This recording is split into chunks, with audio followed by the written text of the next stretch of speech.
ஓம் ஸ்ரீ குருராயா போற்றி, ஸ்ரீ பூஜ்ய ஸ்ரீ ராகவேந்திரா போற்றி, ஸ்ரீ காமதேனுவே போற்றி, ஸ்ரீ சாந்தரூபியே போற்றி, ஸ்ரீ கருணை கடலே போற்றி, ஓம் பக்த பிரியனே போற்றி, ஓம் நித்திய பிரியனே போற்றி போற்றி, ஸ்ரீ அன்பின் ரூபமே போற்றி போற்றி. ஆன்மீக பெரியோர்களே, பக்த கோடிகளே, மிகச்சிறப்பாக நம்முடைய தென்பொதிகை ஸ்ரீ ராகவேந்திரர் ஆலயத்திலே வல்லப கணபதியினுடைய பொன்னார் திருவடியை வணங்கி ஸ்ரீ மூல ராமோ விஜயதே, ஸ்ரீ குரு ராஜோ விஜயதே என்ற தாரக மந்திரத்தோடு மிகச்சிறப்பாக 4ஆம் ஆண்டு மந்திராலய மகானாகிய ஸ்ரீ ராகவேந்திர சுவாமியுடைய ஆராதனை விழா மற்றும் 153வது ஆண்டு குரு பூஜை சீரோடும் சிறப்போடும் நடந்து கொண்டிருக்கின்றது. நம்முடைய ராகவேந்திரர் ஆலயத்திலே வேறு எங்கும் காண முடியாத தேர் ரூபத்திலே எம்பிரான் காட்சியளிக்கின்றார் என்றால் அவ்வளவு அற்புதத்திலும் அற்புதம். அவரை சேவித்தவர்களுக்கு, அவருடைய திருத்தாள்களை சிக்கன பிடித்தவர்களுக்கு அற்புதங்களை அள்ளி வழங்கக்கூடிய நம்முடைய தென்பொதிகை ராகவேந்திரனுடைய சாமி திருக்கோவிலிலே இந்த ஆலயத்திலே 2ஆம் ஆண்டு அடியேனுக்கு அற்புதமான வாய்ப்பினை தந்த நம்முடைய சர்வசாதகர், நம்முடைய கும்பாபிஷேக சாம்ராட் என்று அழைக்கக்கூடிய என்றும் இறைவணியில் நடராஜ பட்டர் மற்றும் ஐயா ராம்குமார், இந்த கோவிலுடைய பஜனை குழு நிர்வாகிகள், தாய்மார்கள், இங்கு வருகையால் சிறப்பு செய்யக்கூடிய பெரியோர்கள் அத்துணை பேரையும் மொத்தமாக வணங்கி இந்த திருக்கோவிலுடைய கல்தேர் தோற்றத்தை கண்டாலே நம் மனக்கலக்கமெல்லாம் அப்படி ஓடிவிடும். அப்பேற்பட்ட திருத்தலம் திருக்கோவில் இந்த திருக்கோவில் என்பதை முன்னதாக சொல்லி, நமக்கு ஐயா ராம்குமார் அவர்கள் இட்ட பணி 2வது ஆண்டு சிறமேற்கொண்டு நாம் செய்யக்கூடிய பணி, அவர் அருளாலே அவரை வணங்குவதற்கும் அவருடைய மகிமையை சொல்வதற்கும் ஒரு அற்புதமான வாய்ப்பு. நம்மெல்லாம் நினச்சிக்கிட்டு இருக்கோம், ராகவேந்தர் எங்கோ வடநாட்டில் பிறந்து நம்ம தமிழ்நாட்டிற்கு வந்து நம்மையெல்லாம் ஆசீர்வதிக்கவும் அற்புதமும் செய்து கொண்டிருக்கின்றார் என்று. ஆனால் மிகச்சிறப்பாக ஆதிசங்கராகட்டும், ராமானுஜராகட்டும், மத்வராகட்டும், ராமகிருஷ்ண பரமஹம்சராகட்டும், ரமண மகரிஷி ஆகட்டும், இவர்கள் அத்துணை பேரையும் நாம் மகான் என்று சொல்கின்றோம், ஞானி என்று சொல்கின்றோம், சித்தர் என்று சொல்கின்றோம். ஆனால் நம்முடைய ஸ்ரீ ராகவேந்திரர் சுவாமியை அவதார புருஷர் என்றே நாம் சொல்கின்றோம். ஏன்னா பல ஜென்மத்தினுடைய தொடர்பு. அர்ஜுனன் அங்கு இருக்கும்போது நம்முடைய மகாவிஷ்ணுவே சொல்வார், உன்னுடைய பூர்வ ஜென்ம புண்ணியம் அத்துணையும் எனக்கு தெரியும், நான் அத்துணையும் சொல்கிறேன் என்பார். அதுபோல நம்முடைய இந்த ஸ்ரீ ராகவேந்திரர் அப்படிங்கிறவர் 16ஆம் நூற்றாண்டை சார்ந்த நமக்கெல்லாம் அருள்பாலிக்கக்கூடிய அத்துணை அற்புதங்களையும் அள்ளி வழங்கக்கூடிய நம் தஞ்சாவூர் பக்கத்தில் கும்பகோணம் அப்படிங்கிற பகுதியிலிருந்து 8வது கல்ல நம் பகுதியில் அவர் பிறந்தவர் தான் புவனகிரி. ஆக புவனம் முழுவதும் என்று ஆளக்கூடிய அவருடைய பெருமையை சொல்லக்கூடிய அப்பேற்பட்ட புவனகிரியில் நம்ம தமிழ்நாட்டில் மாதவம் செய்த தென் திசையில ஞான பூமியில இந்த சித்த பூமியில நம்மெல்லாம் பிறந்திருக்கிறோம் அப்படின்னு சொல்லணும். ஆனா நான் சொன்ன ஆதிசங்கர் இருந்து இவர்கள்லாம் அவதரித்தார்கள் அப்படின்னு தான் சொல்லணும். ஆக அப்பேற்பட்ட பெருமகனார் அவதரித்தார் என்றே நாம் சொல்லணும். ஏன்னா சங்குகர்ணன் அவர் பூப்பறிப்பதற்காக பூலோகம் வருகின்றார். பகவான் மகாவிஷ்ணுவாகட்டும் சிவனாகட்டும் பூலோகத்தில் தான் பக்தர்கள் இருக்கிறார்கள், நான் பூலோகத்தில் நான் வாசம் செய்ய விரும்புகிறேன் என்று அவதார புருஷராக மச்ச அவதாரமாக கூர்ம அவதாரமாக, வராக அவதாரமாக, அதாவது பன்றியாக இருந்து இந்த உலகையே தன்னுடைய கொம்பில் தூக்கி உலக சேமத்திற்காக வந்தவர். பிரகலாதனுக்காக எம் பக்தன் அவன். அவன் இந்த தூணில் இருக்கிறான்னு சொல்லிட்டா இந்த தூணை பிளந்து இந்த தூணில் இருந்து வெளியே வரக்கூடிய ஒரு நரசிம்மராக, அந்த நேரத்தில் கூட அவ்வளவு பெரிய வரங்கள் வாங்கிய போதும் அவனை அழிப்பதற்கு இல்லை ஒடுக்குவதற்கு பகவான் நரசிம்மராக வந்தார். தாயாகிய லட்சுமி தாய் கூட நரசிம்மர் பக்கத்தில் போறதுக்கு பயப்படுவாங்க. ஏன்னா நகங்கள் அப்படி இருக்கும். அந்த உடலெல்லாம் அவனுடைய மிக சிறப்பான குடல்களை மாலையாக போட்டிருப்பார். இரத்தமும் இரத்த கரையுமாக இருக்கக்கூடிய அந்த நேரத்தில் கூட மகாலட்சுமி பக்கத்தில் பயப்படும் போது கூட ஒரு சிங்கத்தினுடைய குட்டி எப்படி பக்கத்தில் போகும், சிங்கத்து பக்கத்தில்.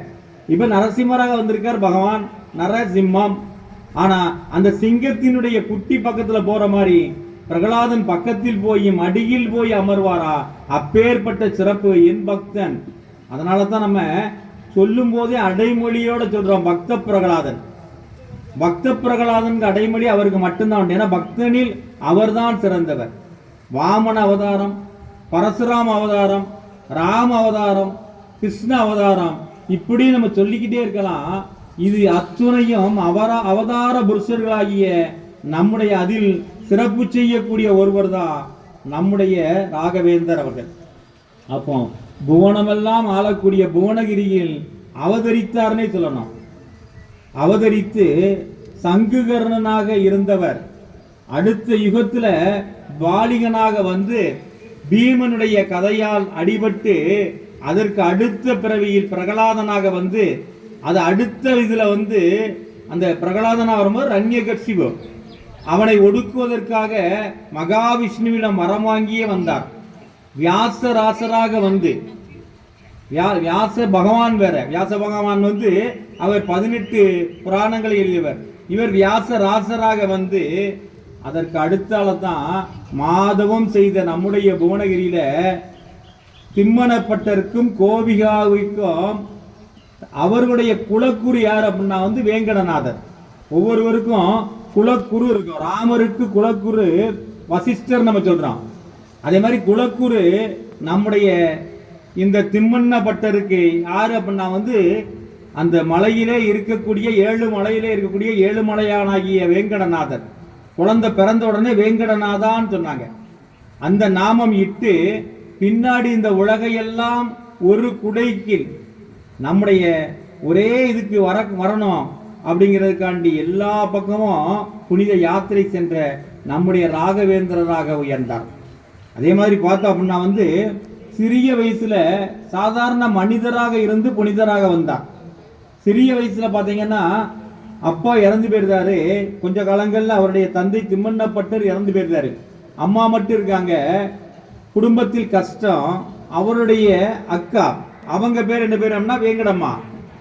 அவருடைய கணவர் லட்சுமி நாராயணன். நமக்கு இன்னைக்கு சிறப்பா லட்சுமி நாராயணனுடைய பூஜை நம்ம பண்ணாம அந்த லட்சுமி நாராயணன் அவருடைய அக்கா மாப்பிள்ளை அத்தான். அவர் கூட்டு போய் மதுரையில படிக்க வச்சு கஷ்டப்பட்டு வளர்ந்து அதுக்கப்புறம் சரஸ்வதி என்ற திருமகளை திருமணம் முடித்து அவர்களுக்கு ஒரு குழந்தை. எந்த அக்காவினுடைய மாப்பிள்ளை நம்மை கொண்டு போய் வளர்த்து படிக்க வச்சு சிறப்பு செய்தார் அவருடைய பேரை தன்னுடைய மகனுக்கு நன்றி மறவா பண்போடு வைத்தாராம்.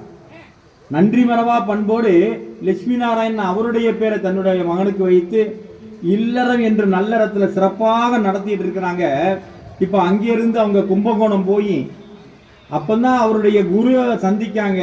சுசீந்திர தீட்சிதர் சுசீந்திரரை சந்திக்காங்க. சுசீந்திரை சந்தித்து சுசீந்திரர் கல்வி, கேள்வி, ஞானம், வடமொழி அத்துணையும் சொல்லி கொடுக்கார். இப்போ இவரு மனைவி சரஸ்வதி அம்மாள் இருக்காங்க. சரஸ்வதி பாயின்னே சொல்லுவாங்க மனைவி. மகன் இருக்கிறாரு. ஏழை எளிய மக்களுக்கு சன்மானம் வாங்காமல் அத்துணையும் சொல்லிக் கொடுக்கணும். ஆக அது வந்து அவருடைய பிறவியிலேயே வந்த ஒன்று. ஏழை எளிய மக்களுக்கு சமஸ்கிருதம் வேதம் சொல்லி கொடுத்தாலும் சரிதான், அத்துணை மொழிகள் சொல்லி கொடுத்தாலும் சரிதான், எந்த விதமான சன்மானமும் வாங்காம இருக்கணும். அப்படிங்கிறதுனால அவருடைய குடும்பம் வறுமையில் கொஞ்சம் கொஞ்சமா இதாச்சு. சொற்பொழிவுக்கு போவாரு. நம்ம இப்ப சொற்பொழிவு சொல்றோமோ அந்த மாதிரி சொற்பொழிவுக்கு போவாரு, அதுக்கும் அவர் பைசா வாங்குறது இல்லை. ஏன்னா இந்த காலத்துல நம்ம சொற்பொழிவுக்கு போனோம் அப்படின்னா வந்து பல லட்சங்கள் கொடுக்குறாங்க. அவர் கொடுக்க தயாராக இருந்தாலும் பகவானை பத்தி பேசுவதற்கு, பகவானுடைய வேதங்களை அவருடைய ஐஸ்வர்யங்களை பத்தி பேசுறதுக்கு காசு வாங்கக்கூடாது. அதே மாதிரி வேதம் சொல்லி கொடுக்கறதுக்கு, சமஸ்கிருதம் சொல்லி கொடுக்கறதுக்கு தட்சணை வாங்கக்கூடாது. அதனால அவர் குடும்பம் வறுமையில இருந்துதான். பல நாட்கள் சாப்பிடாம இருந்தானா. மிகச்சிறந்த வீணை வித்வான், வீணை மிகச்சிறந்த வீணை. நம்முடைய வாரியார் சாமிகளை சொல்லும் போது சொற்பொழிவாளர் அப்படிங்கிறது எல்லாத்துக்கும் தெரியும். ஆனா வீணையில் சிறப்பானவர். வயலின்ல குன்றக்குடி ஐயா இருக்காங்கல்ல, அவரு கூட குன்னக்குடி, அந்த குன்னக்குடி வைத்தியநாதன் கூட போட்டி போட்டு வீணையில வாரியார் சாமிகள் வாசிப்பாராம். அந்த அளவு வந்து வாரியார் சாமிகள் ஒரு இதுதான் நமக்கு தெரியும் சொற்பொழிவாளர்னு. இவர் மிகச்சிறந்த சொற்பொழிவாளர் இருந்திருக்கிறார் நம்முடைய சுவாமிகள். அதே மாதிரி வீணை இசைப்பதில் சிறப்பானவர். ஆக அந்த வீணையில அத்துணையும் அவருடைய சுசீந்திர என்ற குருவிடம் பெற்றதுதான். ஆக அப்பேற்பட்ட சிறப்புக்குரியவர்கள், நமக்கு குருவாக வரக்கூடியவர்கள். குரு தேடி வரணும் சீடரை. நம்ம மனசுல வந்து அவர் குடிகொள்ளணும். அவர்தான் உண்மையான குரு. அப்போ அந்த குருவானவர் எங்கிருக்கிறார் இந்த ஆன்மாவானது தேட வேண்டும், தேடி அலையும். அப்படி தேடக்கூடிய நேரத்தில் நான் இங்கிருக்கிறேன் என்று அந்த குருவே வந்து சிறப்பு செய்யக்கூடியவர். அப்பேற்பட்ட குரு மூல ராமரை வணங்குவதே இவருக்குரிய சிறப்பு. கலிகாலத்துல இந்த யுகத்துல கடைசியா ராமரை நேரில் பார்த்தவர் இருக்கிறார்களா சார்னா இருக்கிறார்கள், இருந்தார்கள். எப்படி அப்படின்னா வந்து அதே கும்பகோணம் பக்கம் மிகச்சிறப்பாக தியாக பிரம்மம் ஐயா, அவருடைய மனைவி கமலா. தியாக பிரம்மம் ஐயா என்ன பண்ணுவாருன்னா, அவருடைய குருநாதர் சொல்லியிருக்காரு, 1 கோடி முறை ராம நாமத்தை ஜெபித்தால் ராமன் நேரடியாக பிரசன்னம் பண்ணுவாரு. குடும்பம்னா அவ்வளவு வறுமை தியாக பிரம்மத்தினுடைய குடும்பம். அப்படி இருந்தும் அவர் என்ன பண்ணுவார் அப்படின்னா, ஒரு நாளைக்கு இத்தனை முறை நம்ம ராமஜெயம் எழுதுதோம். தனியா ஒரு நோட்டு வச்சிருக்கோம். சமையல் பண்ணும்போது எழுதுதோம், பாதி துணி துவச்சிட்டு வந்து எழுதுதோம், அதுக்கப்புறம் வந்து டிவி பார்த்துக்கிட்டே எழுதுதோம். கூடவே கூடாது, செல்லாது ஒரு நல்ல நோட்டை எடுத்து 4 பக்கமும் சந்தன குங்குமம் வச்சு நம்முடைய குலதெய்வத்தை எழுதிக்கணும். முதல்ல ஸ்ரீராம ஜெயம் எழுதிக்கணும். அதுக்கப்புறம் முழுவதுமாக ஒரு டேப் ரெக்கார்ட்ல உள்ள எப்படி ஓடிக்கிட்டே இருக்குமோ அது மாதிரி ராம நாமம் ஓடிக்கிட்டே இருக்கணும். அந்த நேரத்துல தான் ராம ஜெபம் சொல்லிக்கிட்டே இருக்கணும். நம்ம தியாக பிரம்மம் அப்படி பண்ணிக்கிட்டு இருந்தாரு. ஒரு அக்ராகரத்துல ஒரு சாதாரண ஓலை குடிசை தான். வெளியே திண்ணையில உட்கார்ந்து, இப்ப திண்ணையெல்லாம் இப்போ உள்ள பிள்ளைங்களுக்கு தெரியாது, சிட் அவுட்னா தெரியும். திண்ணையில உட்கார்ந்து தியாக பிரம்மம் பத்மாசனத்துல இருந்து ராம நாமத்தை ஜெபிச்சுட்டே இருக்கிறாரு. அப்படி ஜெபிச்சுட்டே இருக்கிறாரு. கொஞ்ச காலத்துல என்னாச்சு அப்படின்னா வந்து ராமனே என்ன பண்றாருன்னா, இவருக்கு பிரதட்சணமாக நம்ம வந்து காட்சி கொடுக்கணும் அப்படின்னு நினைக்கிறாரு. இவர் வெளியே உட்கார்ந்து ராமநாமத்தை ஜெபிச்சிட்டு இருக்கிறாரு. வீட்டுல பாத்தீங்கன்னா அவ்வளவு பட்டினி, அடுப்புல பூனை படுத்திருக்கு. சாப்பிட்டு 1 வாரம் ஆச்சு. பச்சை தண்ணீர்னு சொல்லும்போது அதுதான் அவர்களுக்கு உணவு 2 பேருக்கும், கமலம்மாவுக்கும் தியாக பிரம்மத்துக்கும். இருந்தாலும் ராம நாமத்தை விடல, சொல்லிக்கிட்டே இருக்காங்க. திடீர்னு என்னாச்சுன்னா, அந்த அக்ராகர தெருவில் ஒரு 3 பேர், ஒரு வயசான பாட்டி, ஒரு தாத்தா, ஒரு பையன், 3 பேர் வராங்க. ஐயா நாங்கள் காசிக்கு போகிறோம், போயிட்டு வாங்கோ. இன்னைக்கு 6:30 மணி ஆயிட்டு, ராத்திரி ஆயிட்டு, அதனால அங்கே தங்கிட்டு காலையில் போயிருந்தோம். அப்போ அதிதிகள் வந்தால் உடனே இடம் கொடுக்கணும். இடம் கொடுக்கறதோட மட்டும் இல்லாமல் அவர்களுக்கு சாப்பாடு கொடுக்கணும். கண்டிப்பாக அவருக்கு நம்ம என்ன இருக்க சாப்பிட்னா, இவங்க வீட்டில் எதுவுமே இல்லை. இப்போ உட்கார வச்சு அவங்களுக்கு பாத பூஜை பண்ணி இருக்கை கொடுத்தாச்சு. இந்த அம்மா கமலாம்மா என்ன பண்ணுறாங்கன்னா, வீட்டுக்கு வந்த அதிதியை சாப்பிடாம அனுப்பக்கூடாது, தூங்க வைக்கக்கூடாதுன்னு பெண்களுக்கு தெரியும். வெண்ணச்சட்டின்னு ஒரு சட்டி உண்டு. அந்த சட்டியை எடுத்து சேலையை போட்டு மூடி வெளியே போய் பிச்சை எடுத்தால் வந்து விருந்தாளுக்கு சாப்பாடு கொடுக்கணும். அவ்வளோ வறுமை. அந்த அம்மா அந்த இதை எடுத்துட்டு வெளியே போகிறாங்க கமலாம்மா. இப்போ இந்த வயதான பாட்டி கூட வந்திருக்காங்கல்ல, அவங்க அதை பார்த்துட்டாங்க. எம்மாங்க வாங்க, நீங்கள் எங்கே போகிறீங்க, என்ன பண்ண போகிறீங்கன்னு எனக்கு தெரியும். நான் என்ன சொல்றோம்னா, நாங்கள் வந்து தேனு திணைமா வச்சுருக்கோம். கொஞ்சம் தண்ணி மட்டும் தாங்க, அதை நல்லா பிசைஞ்சி நாங்கள் 3 பேர் நீங்கள் 2 பேர் வயிறார சாப்பிட்டு இன்னைக்கு படுத்துக்கிடுவோம், ஒன்றும் வறுமையில் நீங்கள் வருத்தப்பட வேண்டாமா, தண்ணி மட்டும் கொடுங்கன்னு சொல்லி அந்த பாட்டி அது நல்ல கலக்கி விரவி ஆளுக்கு ஒரு உருண்டை கொடுக்காங்க. தேவாமிர்தமாக இருக்குது. சாப்பிட்டுட்டு சரி அப்படின்னு சொல்லி இன்னைக்கு இரவு பொழுதுங்க முடிஞ்சது படுத்துருப்போம் அப்படின்னு சொல்லி படுத்துருக்காங்க. அதிகாலை பெரியவங்களாம் சொல்லுவாங்க வெள்ளனை நேரம்பாங்க. அந்த வெள்ளனையில் 3 பேர் முதல்ல எந்திரிச்சிட்டாங்க. அடுத்தால இவங்க 2 பேரும் எந்திரிக்காங்க. எந்திரிச்ச உடனே அவங்க சொல்றாங்க, நாங்கள் கங்கா ஸ்நானம் பண்ணணும், எங்களுடைய யாத்திரையை நாங்கள் ஆரம்பிக்கணும், நாங்கள் போயிட்டு வரோம் அப்படிங்காங்க. ஆனால் தியாகபிரம்மம் என்ன சொல்றாங்கன்னா, இல்லையா நீங்கள் இங்கே வந்துட்டீங்க, இன்றைக்காவது எங்களுடைய உணவை நீங்கள் காலையில் சாப்பிட்டு போனோம், ஒன்றும் கிடையாது உள்ள உணவு இருந்தாலும் நீங்கள் சாப்பிட்டு போனோம் சரி அப்படின்னு சொல்லி இவர்கள் இருந்தால் தியாக பிரம்மத்தினுடைய நிலைமை என்ன ஆகுவாங்க, இல்லைங்க நாங்கள் ஸ்நானம் பண்ணிட்டு அப்படி கிளம்புறோம் அப்படிங்காங்க. விருந்தாளிகள் வந்தா அவங்க பின்னாடியே போய் என்ன பண்ணா 7 ஸ்டெப் நடந்து போய் வழி அனுப்பிவிடணும். இப்போ அந்த குடிசையில இருந்து அந்த வயதான தாய் தந்தை அதுக்கப்புறம் அந்த பையன் 4 பேரும் இளைஞர் 3 பேரும் கீழே இறங்கிட்டாங்க. தியாக பிரம்மம் பின்னாடி போறாரு, அதுக்கு பின்னாடி கமலம்மா போறாங்க. அப்படி போய் ஒரு 7 ஸ்டெப் அனுப்பிட்டாங்க. அந்த அக்ரகார வீதியில இன்னும் கொஞ்சம் தூரம் போன உடனே திடீர்னு என்னாச்சு அப்படின்னா காலை அதிகாலை 6 மணி, 4 மணிக்கு அதிகாலை எழுந்திருக்காங்க. 6 மணி, இந்த 6 மணி டயத்தில் அவங்க நடந்து போறாங்க, கங்கையை நோக்கி போறாங்க. அந்த போகக்கூடிய நேரத்தில் சட்டார்னு ஒரு மின்னல் வெட்டுது. மின்னல் வெட்டின உடனே எம்பிரான் ராமன் வில்லோடும் அம்போடும், அந்த வயதான ஒரு பெரியவர் வந்தார், அதான் ராமர், வில்லோடும் அம்போடும் காட்சி அளிக்கிறார். வயதான தாயாக வந்தவள் சீதா பிராட்டி, இளைஞராக வந்தவர் லட்சுமணன். ஆக 3 பேருமே ஒரு நிமிடம் மின்னல் வெட்டின வேகத்துல காண்பிக்கிறாங்க. அப்படியே கீழே விழுந்து தியாக பிரம்மம் வணங்குறாரு, கமலம்மா வணங்குறாங்க. ஐயோ ஐயோ, ராத்திரி பூரா இங்க வீட்டுல தங்கி இருந்தாங்களே, ராமா ராமா நீனு நினைச்சிருந்தோம்னா இவ்வளவு தூரம் நடந்து வந்தது, உன் காலையாவது நாங்க அமுக்கி விட்டுருப்போமே, உனக்கு பாத பூஜையாவது பண்ணியிருப்போமே, பாத சேவையாவது பண்ணியிருப்போமே. அடுத்த நிமிடம் அவர்களை காணவில்லை. 1 கோடி முறை எப்படி ராமநாமம் சொல்லணும் அப்படின்னு அவர் ராமனை நேரடியாக தரிசித்தார். நம்ம சுவாமி, நம்முடைய தியாக ஸ்ரீ ராகவேந்திர சுவாமிகள் பகவானுடைய மூல மந்திரத்தோடு மூல ராமரை வணங்கக்கூடியவர். அத்துணையும் இவருக்கு சுசீந்திர தீட்சர் என்று சொல்லக்கூடிய குருவின் மூலமாக கிடைக்கும். பாண்டித்யம் பெற்றவர். இவருடைய வறுமைக்கு காரணம் இவர் அத்துணையும் சேவை சேவை சேவைன்னு கேட்கறதுனாலதான். ஆக அப்பேற்பட்ட சேவை பண்ணிக்கிட்டே இருக்கிறாரு. கொஞ்ச காலம் போச்சு. போன உடனே அந்த குருநாதர் கேட்கிறாரு, ஐயா கும்பகோணத்துல நம்முடைய மத்துவாச்சாரியார் மடம் இருக்கு, அதை நான் நிர்வகிச்சிட்டு இருக்கேன். இந்த மடத்துல அடுத்த மடத்தினுடைய தலைவர் நம்ம தேர்ந்தெடுக்கணும் ஒருத்தரை, அத்துணை பண்பிலும் சிறப்பான ஸ்ரீ ராகவேந்திரன், நீங்க அதுக்கு தலைவரை வந்தா சிறப்பா இருக்கும். அப்போ மனைவி மக்களை விட்டு சந்நியாசம் போனாதான் அந்த மடத்தினுடைய தலைவராக முடியும். அப்ப குரு வார்த்தைக்கு மறு வார்த்தை இல்லை, குரு இவரை செலக்ட் பண்ணிட்டாரு. இப்ப இவர் என்ன நினைக்கிறாருன்னா, இல்லற கடமை ரொம்ப ரொம்ப முக்கியம்.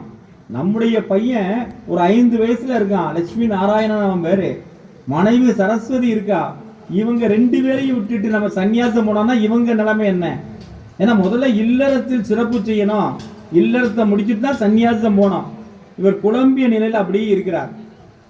குழம்பிய நிலையில இருக்கும்போது வீட்டில் வந்திருக்கிறார்.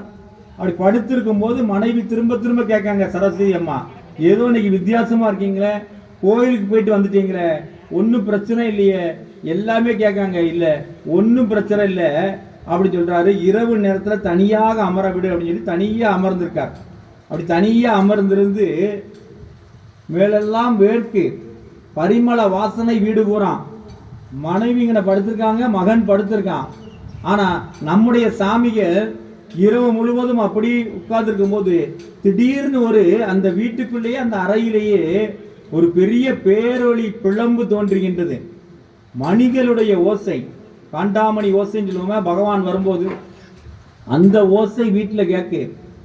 அற்புதமான தூய உடை, வெள்ளை நிற உடை அணிந்து, இவள் தேவதையா, கன்னிகையா, மோகினியா, கிண்ணங்கிரியா, யாருன்னே இவருக்கு தெரியல. இது வரைக்கும் இந்த மாதிரி ஒரு அழகில் சிறந்த வெள்ளை புடவை உடுத்தி கொண்டு ஒரு அம்மா உள்ள இருக்காங்க, வாராங்க, அவ்வளவு பிரகாசமா இருக்கு. யாருன்னு தெரியலையே அப்படின்னு சொல்லி தாயே தாயே தாயேன்னு இவரு கெஞ்சிதாரு. அந்த அம்மா சிரிப்பு ஒளி எடுத்துதால் அந்த சிரிப்பு ஒளி அருவி அப்படி விழுத மாதிரி இருக்கு. உன் நாவில் என் வாசம் உன் நாவில் ஒலிக்கிறது. நான் யார் தெரியுமாப்பா? நான் தான் கல்வி கடவுள் சரஸ்வதி. உனக்கு நேரடியா பிரசன்னம் பண்ண வந்திருக்கேன், நேரடியா உன்னை பார்க்க வந்திருக்கேன். இவர் உடனே கலைவாணியே கலைவாணியே அப்படின்னு சொல்லி வெள்ளைத்தாமரை பூவில் இருப்பாள், வீணை செல்லும் ஒளியில் இருப்பாள். அப்பேற்பட்ட தாயை கீழே விழுந்து வணங்குதாரு. மூலராமரே, இது உன்னுடைய சேவைதானா, உன்னுடைய பணிதானா? கலைமகளையே அனுப்பி என்னைய சன்னியாசத்துக்கு நீ கூப்பிடுதிய. மனைவி இருக்கா, பக்கத்துல படுத்துக்க, மகன் படுத்துக்காங்க, அவங்களுக்கு எதுவுமே தெரியல. ஏன்னா ஒரே வீட்டுல கணவன் மனைவி இருப்பாங்க. மனைவியினுடைய படிநிலை வேணா அது வேற ஆன்மா, கணவனுடைய பணிநிலை வேற மாதிரி இருக்கும். அது நமக்கு அங்க சைவத்துக்கு போனோம்னா காரைக்கால் அம்மையார் வந்து எம்மை பேணும் அம்மைன்னு இறைவனே கூப்பிட்டாரு. அதுக்கு முன்னாடி பாத்தீங்கன்னா அவருடைய கணவன், இவள் தெய்வ அணங்கு, இவள் கூட நான் வாழ முடியாதுன்னாரு. அப்ப கணவனும் மனைவி ஒரே வீட்டில் தான் இருப்பாங்க. படிநிலை, அந்த ஆன்மாவினுடைய படிநிலை வேற. அதே மாதிரி மனைவி படுத்திருக்கா, மகன் படுத்திருக்கானா, இவருக்கு மட்டும் சரஸ்வதி அற்புதமாக காட்சி அளிக்கிறாள். நீ சந்நியாசத்துக்கு வா, அத்துணையும் நான் பார்த்துக் கொள்கிறேன். நீ உன்னுடைய முன்பிறப்பு சங்குகர்ணனாக இருந்தாய், பூலோகத்துக்கு பூ பறிக்க வந்தா, பூவை நுகர்ந்து பார்த்தா, பூமணத்தினால் இந்த உலகத்தில் வாழ வேளாம் என்று நீ நினைத்தா. முன்பிறவிய பூரா யார் சொல்றா? சரஸ்வதி அம்மா சொல்றாங்க. வெள்ளைத்தாமரை பூவில் அமர்ந்து கொண்டு அந்த சரஸ்வதி சொல்றாங்க. அப்போ திரும்ப பிரம்மதேவன் போன, பிரம்மதேவன் நீ ஆசைப்பட்டபடி பூமிக்கே போனா, நமக்கு ஏதாவது ஒரு ஆசை இருந்தால், அப்படி இல்லை அப்படின்னா வந்து குற்றம் இருந்தால்தான் பிரம்மலோகத்திலேயே கைலாயத்தில இருந்து பூமிக்கு வர முடியும். அப்படிதான் சிவபெருமானுக்கு பூப்பறிக்க வந்த அனிதிதை கமலினி ஆகிய 2 பேரையும் சுந்தரர் பார்த்தாரு. ஒரு நிமிஷம் கண்ணால் பார்த்து இவர்கள் இருவரும் நம்முடைய மனைவியராக இருக்க கூடாதான் நினைச்சாரு. சுந்தரா, நீ பூமிக்கு போ, அங்கு பிறந்து பறவை நாச்சியாரையும் இசைஞானியாரும் திருமணம் முடித்து திரும்பவும் நீ மேல வாண்டார். அப்போ இங்க பிரம்மலோகத்தில இருந்து சங்குகர்ணா, நீ பூ மீது ஆசைப்பட்டு பூலோகத்திற்கு போ. அதுக்கு அடுத்ததுல பிரகலாதனாக, அதுக்கு அடுத்ததுல வியாசராக, அதுக்கு அப்புறம் தியாகேஸ்வரராக நம்முடைய ஸ்ரீ ராகவேந்திரராக நீ பிறந்து அதன் பின் எவ்வளவு ஆண்டு காலம் அற்புதம் செய்ய வேண்டுமோ அத்துணையும் செய்துவிட்டு வா என்று சொன்ன. அவ்வளவு யார் சொல்றான்னா சரஸ்வதி அம்மை அவருடைய முன்பிறவிய பூரா சொல்றாங்க. ஏன்னா பாசுபதம் வேண்டி அர்ஜுனன் தவம் இருந்தான். அர்ஜுனன் வந்து பகவான் கிருஷ்ணர் தான் அனுப்பியிருக்கிறாரு. பாசுபதம் வேண்டி ஒற்றை கால தவம் இருப்பான். சிவனின் காரணம், சிவன் பண்டிகை வரைக்கும் வரும்போது சிவன் அட வேடனேன்னு சிவனை சொல்லிடுவா அர்ஜுனன். அப்படி அர்ஜுனன் சொன்னதுனால உனக்கு இன்னொரு பிறப்பு உண்டு, நீ என்ன பண்ண அப்படின்னா வந்து பூமியில போய் பிறந்து திண்ணனாக பிறந்து கண்ணப்பராயி ஆகி 6 நாள்ல உனக்கு மோட்சம் கொடுப்ப, நீ வாம்பார். அப்ப அருளாளருக்கு முன்பிறவி தெரியும். ஞானசம்பந்தர் சொல்வாரு, ஏடுடைய மலரால் முனைநான் பணிந்து ஏத்தம்பர். 3 வயசு குழந்தைக்கு அப்பா சொல்ல அம்மா இறங்கி வந்து பொற்கிண்ணத்துல பால் கொடுத்தா சார், இதுதான் நமக்கு தெரியும். ஆனா அவரே சொல்வாரு, தோடுடைய செவியன் விட ஏறி ஒரு தூவன் மதிசூடி காடுடைய சுடலை பொடி ஊசி எம் உள்ளம் கவர் கல்வன். ஏடுடைய மலரால் முனைநாம் பணிந்து ஏத்த. முந்திய பிறவி எத்தனை பிறவி இருந்துச்சு, அவ்வளவுலயும் நான் என்ன பண்ணேன். அதனாலதான் அந்த 3 வயசு குழந்தைக்கு நீ வந்தப்பா அம்பிய பால் கொடுக்க சொன்னேன். அவ அப்பா சிவபாதம் எழுதிட்ட ஞானசம்பந்த சொல்வாரு, ஏடுடைய மலரால் முனைநான் பணிந்து ஏத்த பீடுடைய பிரம்மாபுரம் மேவிய பெம்மான் இவனன்றோம்பர். கோயில் பின்னாடி இருக்கும். அப்பா சிவபாத இறுதியார் ஞானசம்பந்தரை குளிக்க கூட்டி போயிருக்காரு. சிவபாத இறுதியார் அடிக்க வரும்போது அப்பாட்ட, என்னுடைய பகவான் பீடுடைய பிரம்மாபுரம் ஏவிய பெம்மான் இவனன்றோம்பர். இந்த இருக்காமலப்பா, இங்கதான் சிவபெருமான் இருக்காரு, இங்க பார்வதி இருக்காரு, எனக்கு காட்சி அளிக்காங்க, இந்த இருக்காங்க பாருங்க பாரு. அப்பா முற்பிறவி அருளாளர்களுக்கு தெரியும். நம்முடைய சுவாமி ராகவேந்திர சாமிக்கு முற்பிறவி தெரியும். இத்தனை இதுல வந்து நீ வரிசையா அற்புதமான தியாகங்கள் எல்லாம் செய்த. அப்பேற்பட்ட நீ சந்நியாசம் வருவதில் சிறப்பு தான். 1621 பங்குனி மாசம் சுக்லபட்சம் துறவரத்திற்கு வந்தார். துறவரத்திற்கு தன்னுடைய குருநாதர் சுண்டு விரலை பிடித்து வழிகாட்டினார். சரஸ்வதி தாய் நாக்கில் எழுதி போ மகனே போ என்று வழி அனுப்பி வைத்தார். அதனால இவர் என்ன பண்ணார்னா தன்னுடைய துறவரத்தை ஏற்றார். மனைவி சொல்லுவாங்க, கணவனை நிறைவு நாள் வர ஒரு முறையாவது பார்க்கணும் அப்படின்னு சொல்லி ஓடோடி வருவாங்க. அவர்கள் நோய்வாய்ப்பட்டு இறந்தார்கள் சொல்லுவாங்க சரஸ்வதி அம்மையார. இல்ல, ஓடி வரும்போது ஒரு தரைமட்டமான ஒரு கிணறு அதுல விழுந்துருவாங்க. விழுந்த பிறகும் அந்த ஆன்மாவானது பேயுரு எடுத்து எப்படியாவது நம் கணவராகிய ராகவேந்திரரை பார்க்கணும்னு ஓடோடி வருவாங்க. இவர் தியானத்துல உட்கார்ந்துருப்பாரு. அப்படி தியானத்துல இருக்கும்போது தீர்த்தம் கொடுத்து அந்த தீர்த்தத்தை தெளித்து அந்த சரஸ்வதியாக மனைவியாக இந்த ஜென்மத்தில் என் கூட ஒரு நாளாவது வாழ்ந்து ஒரு குழந்தையை பெற்றாயே, உனக்கு எனக்கு முன்னாடி வைகுந்தம், நீ வைகுந்தத்தில் நித்திய சூரியாக இரு. பேரன பேரு சரஸ்வதி. சரஸ்வதிக்கு நித்திய சூரிய